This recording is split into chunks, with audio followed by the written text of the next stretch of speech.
축복합니다. 오직 예수 천국에서 뵐 분을 새생명교회에서 미리 뵙습니다.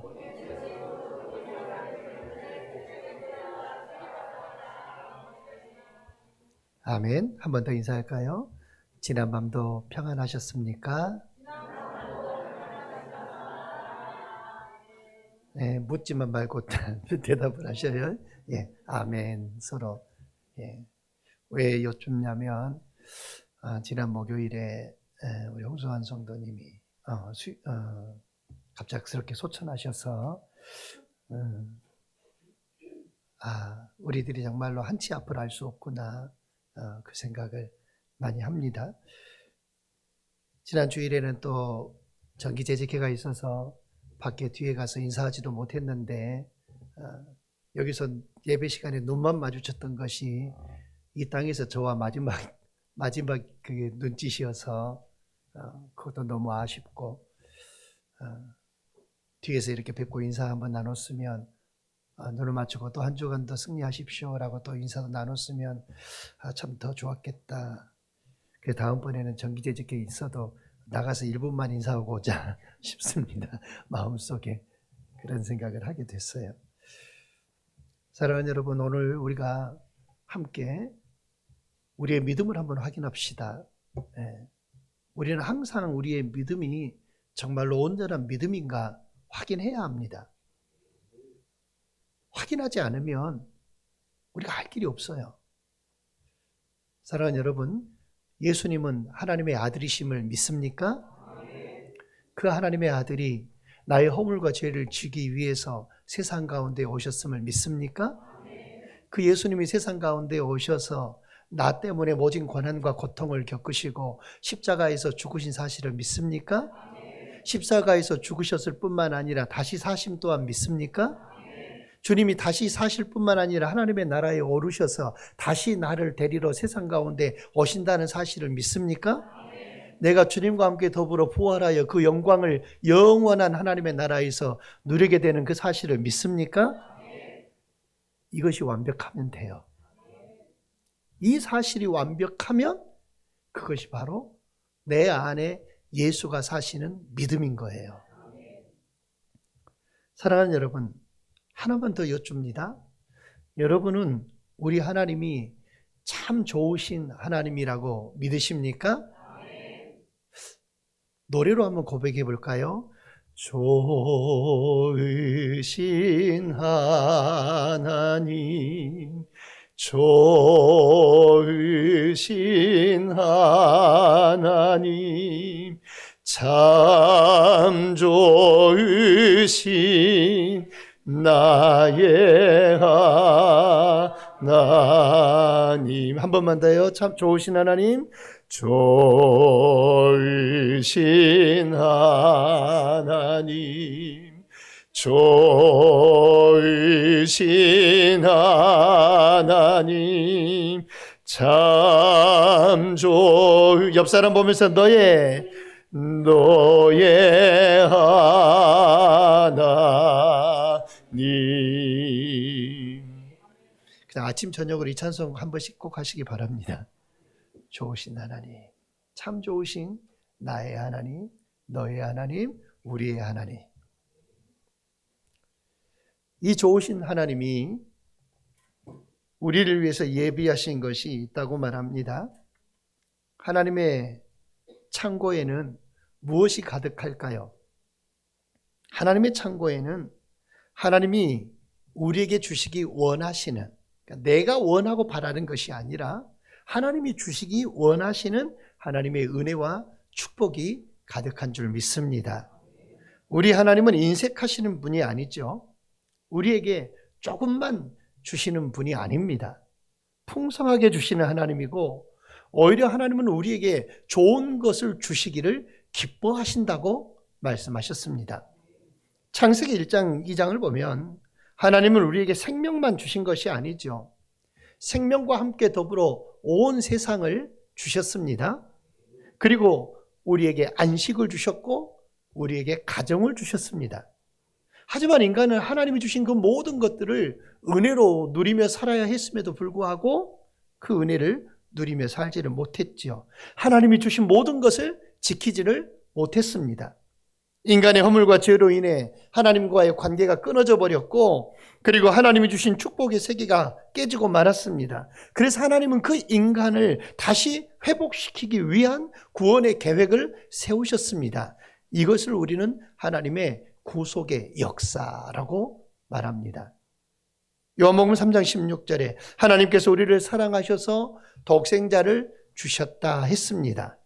죄로 무너져버린 하나님과 우리 사이의 그 관계, 그 허물어져버린 그 관계를 하나님이 다시 그 아들 예수를 보내서 회복시켜 주시기로 하셨습니다. 로마서 8장 32절에 자기 아들을 아끼지 아니하시고 우리에게 모든 사람을 위하여 내주신 그 이가 어찌 아들과 함께 그 가장 좋은 것들을 우리에게 주시지 않겠느냐 했습니다. 여러분, 하나님은 주시기를 좋아하시는 하나님이십니다. 그 하나님이 주시기를 좋아하시는 그 모든 것들을 여러분들이 받아 누리실 수 있기를 바랍니다. 우리가 조금 전에 찬송했지요. 하나님은 좋은 하나님이라고, 참 좋으신 하나님이라고. 그러면 한 가지 질문이 생깁니다. 우리가 똑같은 하나님을 믿는데 우리가 믿는 하나님은 같은 하나님이죠? 전혀 다른 하나님을 섬기지 않습니다. 똑같은 하나님을 믿습니다. 그런데 똑같은 하나님을 믿는데 어떤 사람은 하나님의 은혜를 풍성히 누리며 살고 어떤 사람은 누리지 못하며 삽니다. 이유가 뭔가요? 똑같은 하나님을 섬기고 사는데 이유가 무엇일까요? 같은 교회를 다니고 같은 말씀을 듣고 같은 하나님을 믿는다고 말하는데 어떤 사람의 삶에는 하나님의 역사가 계속해서 나타나고 어떤 사람의 삶에는 역사가 거의 보이지 않아요. 여러분, 왜 그렇다고 생각합니까? 성경은 분명하게 말해주는데 그게 무슨 차이라고 말하냐면 믿음의 차이라고 말합니다. 믿음이 있는 사람은 하나님의 것을 누리지만 믿음이 없는 사람은 하나님의 약속과 상관없이 살아간다는 것입니다. 오늘 우리가 믿음에 대해서 함께 살펴보려고 하는데, 그러면 여러분은 지금 여러분의 그 믿음은 살아 있습니까? 좀 더 확신 있게요. 여러분의 믿음은 살아 있습니까? 그냥 고백을 크게 하셔요. 내 믿음이 살아있는 믿음 되기를 원한다고 고백하고, 내 믿음이 살아있으면 살아있다고 고백하고, 그렇게 되기를 원한다고 고백해야 합니다. 내가 내 믿음이 살아있는지 살아있지 아니한지 그게 그냥 의구심이 생겨서 이 고백마저도 못하면 안 돼요. 그게 불안정하고 그게 불분명하면 고백해야 합니다. 더더욱 살아있기를 원합니다. 너에게 믿음이 있느냐 물으실 때 그 믿음에 대해서 주님, 제가 믿나이다. 고백할 수 있어야죠. 여러분, 믿음을 가지면 어떤 일이 일어납니까? 성경은 말합니다. 베드로전서 1장 9절에 믿음의 결국 곧 영혼의 구원을 받음이라. 믿으면 구원을 받습니다. 구원은 무엇으로 받습니까? 행위가 아닙니다. 노력이 아닙니다. 공로가 아닙니다. 오로지 성경은 믿음이라고 말하고 있습니다. 믿음이 있어야 구원받아요. 반대로 말하면 믿음이 없으면 구원을 못 받아요. 우리의 신앙생활은 아주 단순한 겁니다. 믿으면 구원이고 믿지 않으면 멸망이에요. 거기에다가 이제는 우리의 신앙의 삶의 행위가 점점 덧붙여질 뿐인 것이죠. 가장 기본적인 건 믿음입니다. 그러면 아무거나 믿어도 됩니까? 힘센 사람은 그 힘을 믿어도 되고, 자기가 능력이 있다고 생각한 사람은 그 능력을 믿어도 되고, 경험이 풍부한 사람은 그 경험을 믿고 대처하면 됩니까? 아니에요. 성경이 말하는 믿음이 있는데 그 믿음은 예수 그리스도를 믿는 믿음이라고 말씀하고 있습니다. 창조주 하나님이 죄 가운데 빠진 그 인생들을 구원하기 위해서 독생자 예수를 보내셨지요. 그 예수님은 이 땅에 오셔서 우리의 죄를 대신 짊어지셨고 십자가에서 죽으셨습니다. 예수님의 그 십자가의 죽음은 단순한 죽음이 아니에요. 그것은 하나님이 죄인을 살리기 위한 준비하신 하나님의 구속의 사건이죠.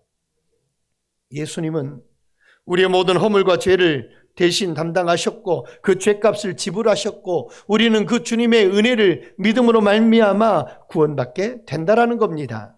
주님의 십자가의 고난이 나를 대신한 고난이고 그 죽음이 나를 대신한 죽음이라는 사실을 믿는 것입니다. 예수님은 십자가에서 죽으신 후에 죽음을 이기고 부활하셨죠.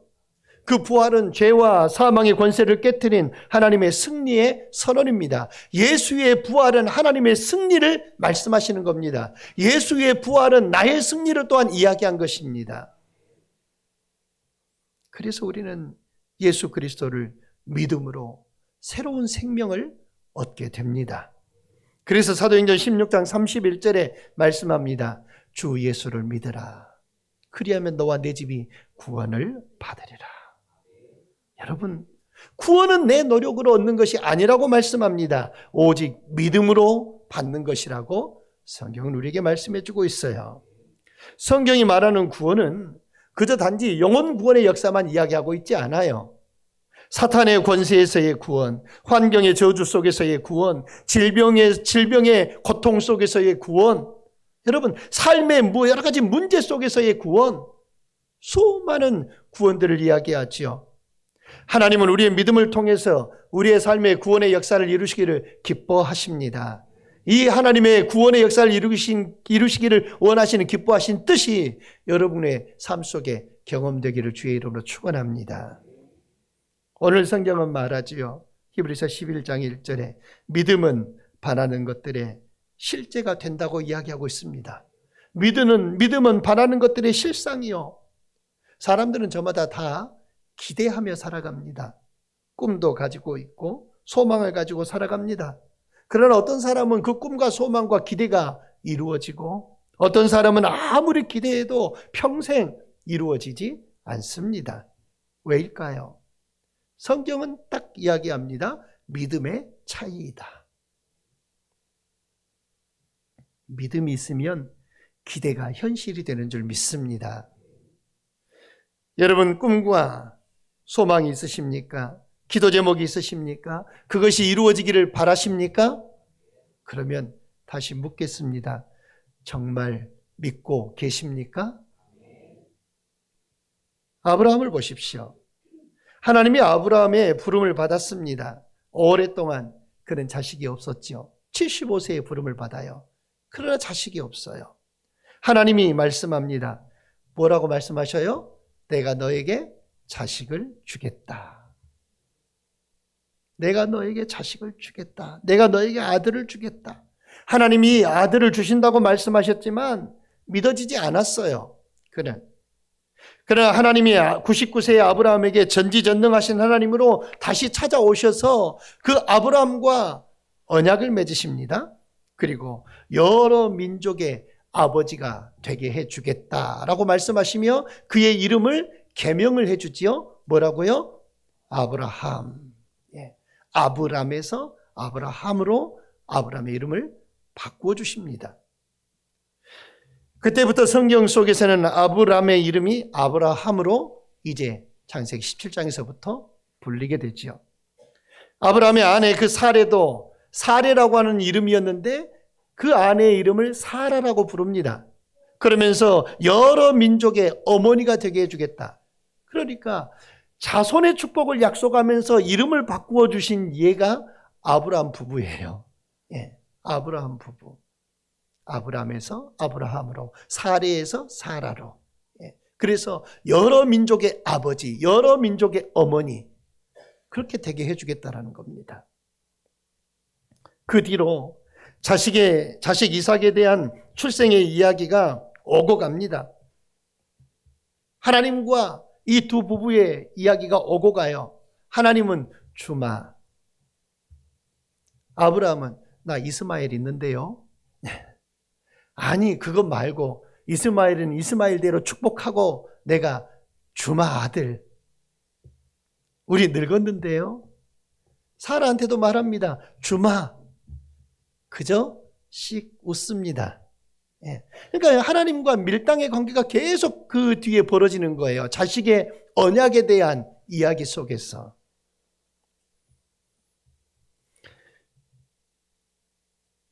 어찌됐든지 그 뒤로 아내 사라의 몸에 변화가 생깁니다. 저는 잘 몰라요. 근데 변화가 생겼겠죠?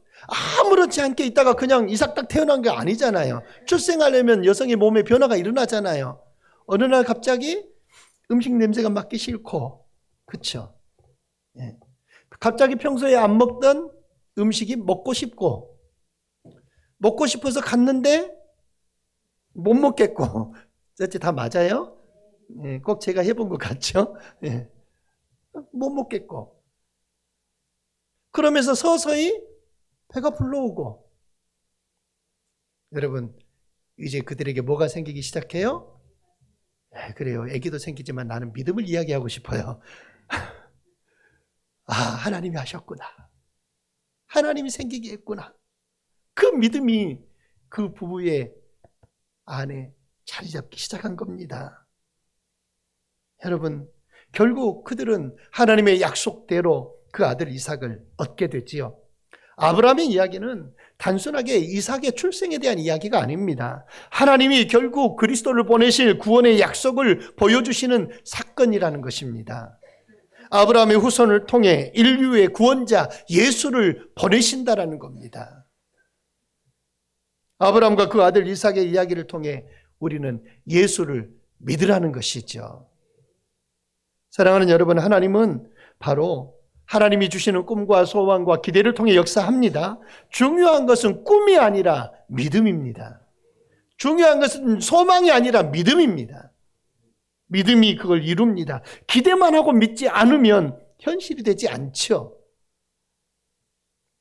하나님은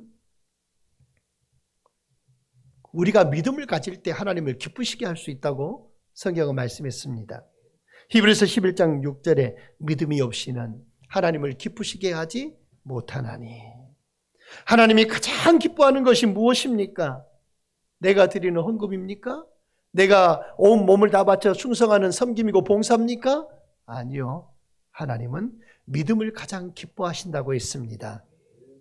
가인과 아벨의 제사를 생각해 보시기 바랍니다. 가인은 곡식으로 제사를 드리고 아벨은 양의 첫 새끼로 제사를 드렸습니다.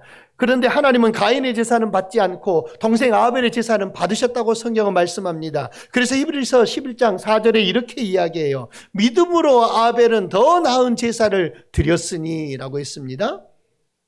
더 나은 제사가 될 수 있었던 이유는 뭔가요? 믿음으로 드렸기 때문이라는 거예요. 믿음으로. 가인의 제사는 믿음이 아니었고 아벨의 제사는 믿음이었다라는 사실입니다. 이 아벨의 제사는 단순한 제사가 아니었어요. 그것은 장차 오실 어린 양 되신 예수 그리스도를 예표하는 그런 제사였다라는 것입니다. 성경은 예수님을 향해 표현하기를 세상 죄를 지고 가는 하나님의 어린 양이라고 표현하고 있죠. 하나님은 믿음을 보십니다. 다윗도 마찬가지입니다. 사울에게 쫓겨다닐 때, 아들 압살롬에게 공격을 당할 때 그는 말했습니다. 늘 고백하기를 여호와는 나의 힘이요 여호와는 나의 방패시라. 그 공격당하고 도망다니고 그렇게 바쁜 그때에도 여호와는 나의 힘이고 여호와는 나의 방패. 이 고백하기가 쉽지 않아요. 맞서 싸우고 내가 이겨나가고 승리하고 하는 과정 속에서의 이 고백을 한다면 그런다 쳐요. 근데 지금 계속 도망다니잖아요. 죽음의 위협에 놓여 있잖아요. 그런데 이 고백을 한다? 결코 쉽지 않습니다. 많은 성도들이 이렇게 이야기합니다. 말씀대로 살고 싶다고. 말씀대로 살고 싶다. 그런데 잘 되지 않아요. 여러분 왜 그럴까요? 말씀대로 살고 싶은데 잘 되지 않는 이유 왜 그럴까요? 많은 사람들이 행위로부터 접근을 하기 때문에 그렇습니다. 행위로 접근하기 때문에 말씀대로 살아야지, 더 열심히 해야지, 그럴수록 실패할 수밖에 없어요. 왜냐하면 행위가 앞서면 반드시 실패합니다. 믿음을 앞세우시기를 바랍니다. 여러분, 말이 마차 앞에 있어야 마차를 끌고 가지요. 그렇죠? 마차를 앞에 두고 말이 뒤에 있으면 어떻게 마차가 갑니까? 결코 못 가요. 항상 우리는 믿음을 앞세울 줄 알아야 합니다. 믿음이 앞서면 행함은 따라오는 줄 믿습니다. 행함으로 믿음을 증명하려고 하지 마십시오. 믿음이 있는 사람이 행함이 나타나는 거예요. 예수님을 믿는 믿음이 우리의 삶의 중심이 될 때 성령께서 우리 안에서 역사하고 그 말씀으로 살아낼 힘을 주실 것입니다. 여러분, 믿음으로 먼저 반응하시기를 바랍니다. 많은 사람들이 기도합니다. 그런데 기도한 만큼 응답을 받아 누리지는 못합니다. 왜 그럽니까? 하나님은 믿음의 기도에 응답하시기 때문에 그렇습니다. 성경은 말하죠. 마가복음 11장 24절에 기도하고 구한 것은 받은 줄로 믿으라. 기도하고 구한 것은 받은 줄로 믿으라. 우리는 예수 그리스도의 이름으로 기도합니다. 그 이유는 예수님이 하나님과 나 사이에 중보자가 되셨기 때문이에요. 여러분들이 제 이름 걸고 아무리 기도해봤자 응답 안 돼요. 어느 누구 믿음 좋은 사람 이름 걸고 하나님 누가 그랬는데요. 그 이름 걸고 기도해봤자 안 돼요. 오직 하나님과 우리 사이의 중보자는 예수 그리스도밖에 없습니다. 그 중보자 된 예수 그리스도를 믿고 예수님의 그 십자가로 인해 우리가 담대히 하나님께 나아갈 수 있는 것이지요. 기도를 많이 하는 것도 중요하지만 더 중요한 것은 믿음으로 구하는 것이어야 합니다.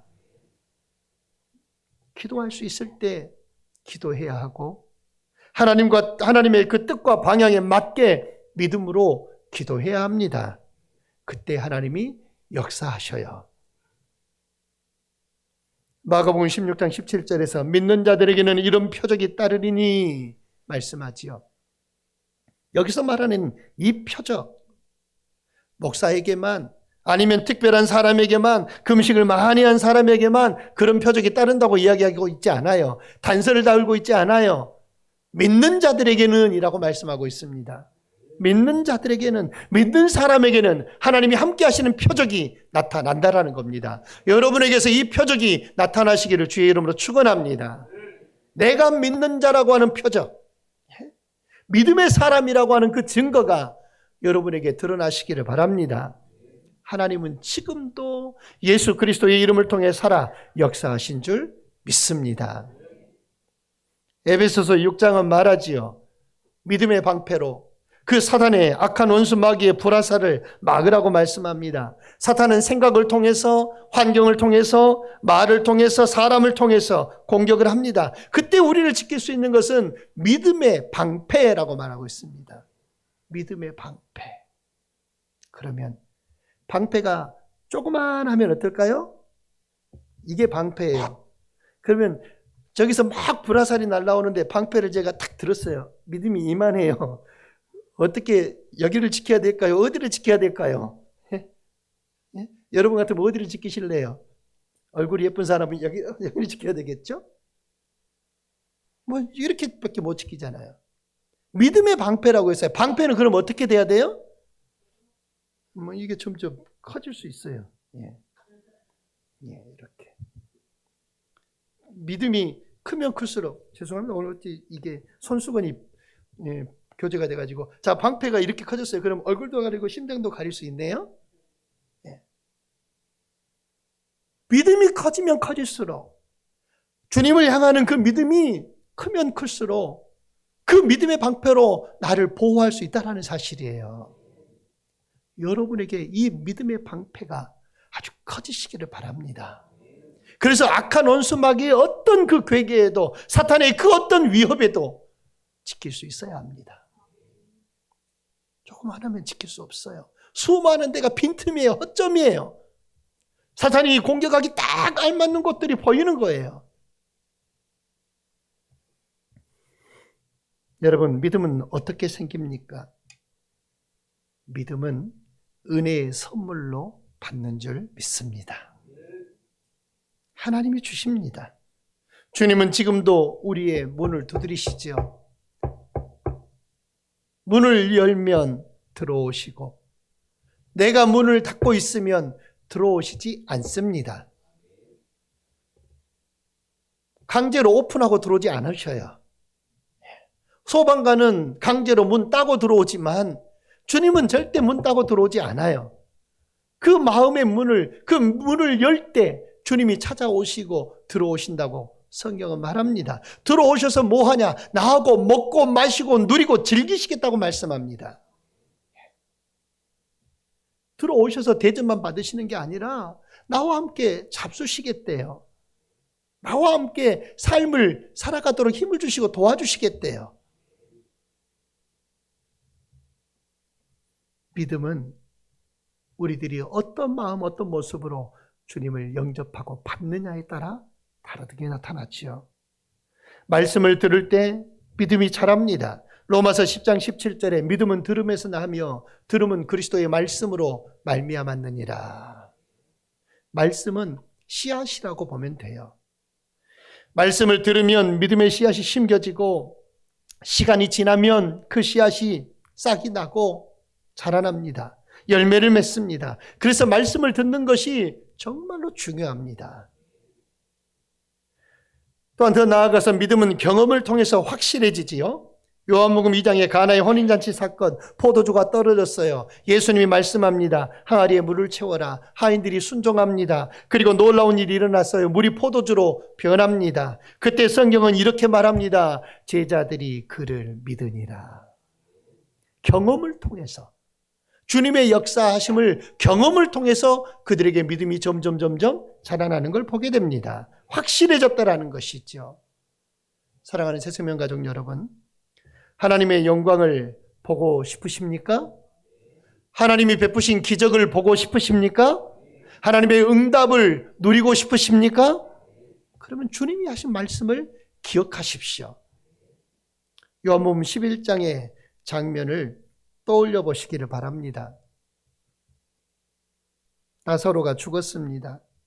무덤에 들어간 지 이미 나흘이 되었습니다. 사람들은 이야기합니다. 이제 끝입니다. 냄새납니다. 죽은 지 4일이나 돼서 냄새납니다. 희망이 없습니다. 동생 마르다 마리아도 말합니다. 이미 냄새가 납니다. 우리 오빠. 제가 말씀드렸을 때 그때 오셨었으면, 주님이 그때 오셔서 같이 계셨으면, 다시 말하면 죽기 전이었으니까 그때 오셨으면 우리 오라비가 살았을 것입니다. 근데 이미 죽었어요. 왜 이제 오셨어요? 냄새 나요. 그때 주님 말씀하지요. 무덤 앞에서 돌을 옮겨 놓으라. 돌을 옮겨 놓으라. 사람들의 눈에는 지금 불가능한 일을 주님이 하고 계셔요. 이미 죽은 사람이에요. 끝난 일이에요. 그런데 그때 주님이 한 말씀을 기억하시기를 바랍니다. 네가 믿으면 하나님의 영광을 보리라. 네가 믿으면 하나님의 영광을 보리라. 여러분, 이 말씀은 2000년 전 마리아 마르다에게만 하신 말씀이 아닙니다. 그 현장에 모여있던 수많은 유대인들을 향해 하신 말씀이 아닙니다. 오늘 이 시간 우리에게 하시는 말씀입니다. 네가 믿으면 하나님의 영광을 보리라. 여러분의 가정 속에서, 여러분의 삶 속에서, 여러분의 문제 속에서 하나님은 지금도 역사하시는 줄 믿으시기를 바랍니다. 그러나 하나님은 딱 한 가지만 찾아요. 수많은 거 찾지 않아요. 딱 하나, 믿음을 찾으십니다. 우리의 능력을 찾는 것 아니고, 우리의 조건을 보지 않고, 하나님은 우리가 얼마나 잘났는지 못났는지 그걸 보지 않아요. 단 하나만 보십니다. 나를 믿느냐 하라는 겁니다. 나를 믿느냐. 예수님 말씀하지요. 나는 부활이요 생명이니 나를 믿는 자는 죽어도 살겠고 무릇 살아서 나를 믿는 자는 영원히 죽지 아니하리니 이것을 네가 믿느냐. 예수 그리스도가 우리의 부활의 주님이 되심을 믿느냐라는 겁니다. 우리 주님이 우리에게 영생을 주시는 분인 줄 믿느냐라는 겁니다. 예수님은 죽은 나사로를 살리셨습니다. 단순한 기적이 아닙니다. 예수님이 생명의 주인 되심을 우리에게 보여주는 사건입니다. 사랑하는 여러분, 저와 여러분의 삶 가운데 혹여 이미 끝났다, 안 된다라고 생각하는 일이 있습니까? 늦었다고 생각하는 일이 있습니까? 이미 포기해버린 그런 기도가 있습니까? 오늘 주님이 말씀합니다. 돌을 옮겨 놓으라. 포기해버렸다면 다시 주님은 우리에게 말씀해요. 돌을 옮겨 놓아라. 믿음으로 돌을 옮겨 놓아라. 사랑하는 여러분, 그러면 하나님이 역사하실 것입니다. 믿음으로 기도하시기를 바랍니다. 하나님이 그리하면 응답 주실 것입니다. 믿음으로 걸어가시기를 바랍니다. 하나님이 그 길의 모든 것들을 여실 것입니다. 마지막으로 주의 말씀을 마음에 한번 새기시기를 바랍니다. 오늘 이 말씀이 저와 여러분에게 주시는 음성입니다. 함께 저를 따라서 한번 해봅시다. 내가 믿으면 하나님의 영광을 보리라. 할렐루야. 믿음으로 사시기를 바랍니다. 믿음으로 사는 우리에게 하나님의 역사를 반드시 이루실 것입니다. 오늘도 믿음으로 살아서 믿음으로 승리하고 정말로 하나님이 주시는 은혜와 삶 가운데 하나님이 믿음을 통해 역사하시는 줄 우리가 온전하게 믿음으로 하나님의 거룩한 복된 자녀로 세상 가운데 거룩한 주의 자녀로 늘 승리하며 사시는 우리 모든 새생명 가족들 되기를 주의 이름으로 간절히 축원합니다. 사랑과 은혜가 풍성하신 하나님 아버지, 오늘 말씀을 통해 믿음이 얼마나 우리 삶 가운데 중요한지 다시 한번 깨닫게 하시니 감사합니다. 주님, 우리의 믿음이 연약해질 때가 많습니다. 환경을 바라보고 문제를 바라보고 두려워하며 벌벌 떨었던 우리의 연약한 모습 아닙니까? 그러나 오늘 말씀을 통해서 그 모든 것들을 보지 않게 하시고 오직 예수를 보는 믿음이 우리들 가운데 결심으로 확신으로 굳어지게 하심을 감사합니다. 십자가에서 나를 위해 죽으시고 부활하신 예수님을 더욱더 신뢰하게 하여 주시옵소서. 주님, 우리 안에 믿음을 더하여 주시옵소서. 믿음으로 기도하게 하시고 믿음으로 순종하게 하시고 믿음으로 살아가게 하여 주시옵소서.